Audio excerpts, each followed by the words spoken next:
આજે બીજેડ electronic cell છે જે એજી સેલ, બરાબર, એના ઉપર 2 દિવસથી બહુ ચર્ચાનો વિષય બનેલું છે. હવે લોકોની માન્યતા છે યાર. એમાં એવું કહેવામાં આવે છે સરકારી કર્મચારી, સરકારી બાબુઓ આ વસ્તુમાં ઇન્વોલ્વમેન્ટ છે.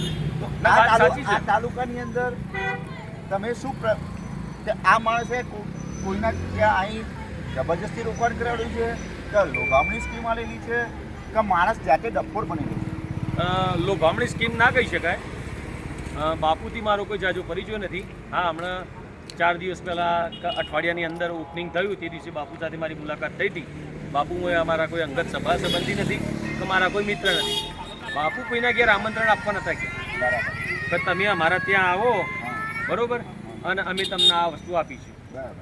બાપુ ધંધો કરતા હતા, બાપુએ ધંધાની પોલિસી બતાવી અને જે શિક્ષકો છે કે જે સરકારી કર્મચારીઓ છે કે નિવૃત્ત કર્મચારીઓ છે એમને રસ જાગ્યો, એટલા માટે લોકો સામેથી ગયા છે. અને બાપુએ જે પણ પૈસા જેની જોડેથી લીધા છે એની જોડેથી લગભગ મેં સાંભળ્યું છે તે મુજબ દરેકને એગ્રીમેન્ટ કરીને આપ્યા છે અને દરેકને દર મહિને રેગ્યુલર વ્યાજ મળે છે કે જેના પ્રમાણે જેમને વળતર આપવાની વાત કરી છે એ પ્રમાણે વળતર આપી દે છે. દરેકની માન્યતા અલગ અલગ છે. કોઈ વ્યક્તિને કંઈ ના મળ્યું હોય તો કોઈ અસંતોષ બતાવે અને કોઈ વ્યક્તિને મળ્યું છે તો એનો સંતોષ બતાવો.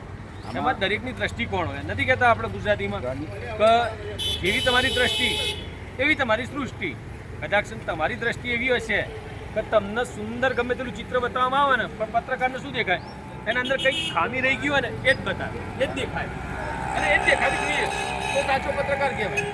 પણ પત્રકાર એક ચિત્રમાંથી ખૂબીઓ જ કાઢ્યા રાખે એ જી હજુરીવાળું કહેવાય મારી ભાષામાં. એને ગુલામ કહી શકાય. એના અન્યતા બીજું કંઈ ના કહી શકાય. જો કદાચ ખોટું લાગે તો માફ કરજો, બાકી ગેરજીમ 2 રોટલા વધારે ખાજો. આજથી ઓગસ્ટ મહિનાની અંદર 2024માં આ જ ટોપિક ઉપર કોઈ એક પત્રકાર એ આ વિષયમાં ચલાવી હતું ત્યારે કોઈ લીધું નહોતું લાઇમલાઇટમાં.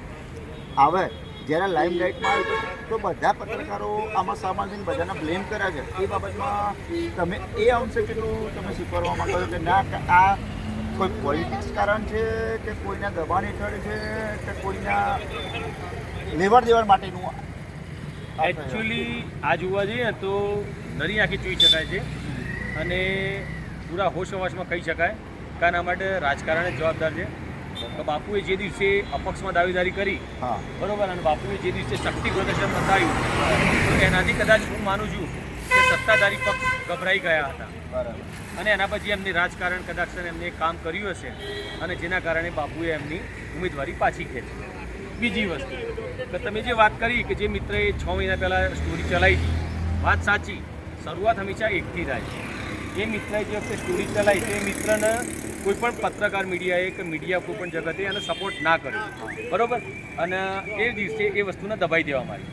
કદાચ તમે આજે જમાવટની અંદર એક સ્ટોરી જોઈ હશે, બરાબર, આજે જે જમાવટમાં દેવ્યાંશી બેનની જે સ્ટોરી ચલાવી છે સ્ટિંગ ઓપરેશનની, તો એ જ વિડીયો લગભગ મારા ખ્યાલ મુજબ 6 મહિના પહેલાં કે 3-4 મહિના પહેલાં એ ચલાવવામાં આવ્યો હતો. પણ જેના રચિતા કોઈ બીજા હતા, આજે કોઈ નામ બીજું કહી દીધું. એને કે જમાવટ જોડે જે જોવાનો જે દર્શકોનો જે સોર્સ છે એ વધારે છે, એટલે એના હિસાબે એને ગુડવિલ વધારે મળી રહી છે. બાકી જે વ્યક્તિએ પહેલાં મહેનત કરી, જે બનાવ્યું, તો એના પાછળ એના સોર્સિસ ઓછા હતા, એના ફોલોવર ઓછા હતા, તો એને કદાચ એટલું રિઝલ્ટ મળ્યું નહીં. આજે દેવાંશી બેન જોડે ભગવાનની દયાથી સારા એવા સોર્સિસ છે અને એનો એ સદુપયોગ કરી રહ્યા છે.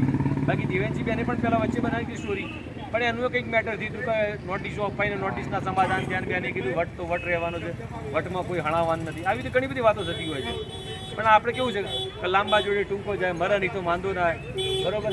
આપણે મોટી વાતોમાં પડતા નથી. આપણે રોડના વ્યક્તિ, રોડ ઉપર રહેવાનું અને માટીમાં ભળી જવાનું. આપણે મોટા થવું નથી અને મોટા બનવાનો કોઈ અરમાન નથી. બસ હું માનવી માનવ થાવ તો ઘણો. આભાર આપનો. ચર્ચા કરવામાં ઘણો બધો આપની સાથે આનંદ થયો મુલાકાત કરી.